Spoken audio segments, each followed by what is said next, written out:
Ay, ayun mga kaibon, ay aray. Pagigising ko lang, napasarap ang aking tulog. Ay, may parating na tayo din eh. Baldiyan natin na nandini na agad. Ay, anong oras lang? 8:21? Ay, hindi ko pa alam kung anong estimate speed na rin. Aba, aga ata nito. Ay, pati si 22 ay nandini na rin. Ay, hindi ko alam kung anong oras dumating ang mga aray. Yun ang malasayang. Ay, siya, titingnan ko lang ang estimate speed ng dalawang aray.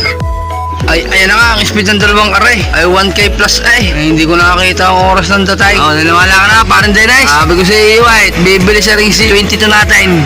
Few minutes later. Aray, ang dalawa. Si 25 at saka si 26. Ay, huli na ang dalawang aray. May abot pa rin sa 1K. Aray, si 26.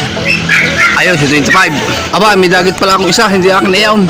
Ay, si 25 ang wala. Pasok is 26 at abot ko pa sa estimate speed na 1K. Pasok na agad. Nice one. Abot pa sa 1K. Sir Bitter, ko na si 25. Masama ang lasa. Pansin ko kahapon sa kanya, mga kaibon. Sama ang lasa. Kumbaga, ang ipot niya hindi maganda. Ay, basag eh. Ay, kaya ako hindi na aasang uuwi ng maaga. Iyon. Pero sana siya makauwi. At sa'yo maipagaling ko. Walang yan naman, dumali na naman ako. Sabi ng pag masama ang lasa, huwag nang ikakarga. Time check tayo, 8:25 na. Ano si 26. So ayan, ang estimate speed ni 26 mga ibon. May dagit pa din eh, ay kabata. Akala ko si 25 na eh. May dagit pala. Ay sa kaya regaling, wala naman sing-sing. Meron clip ring. A few moments later. Nakita ko na si 25 nasa building. Ay pang bumaba.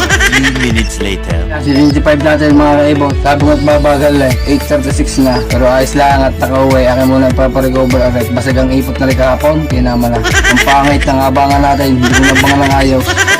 Abot pa rin pa sa 900 speed na tayo. Si 25 natin. Stable pa rin talaga siya sa 900.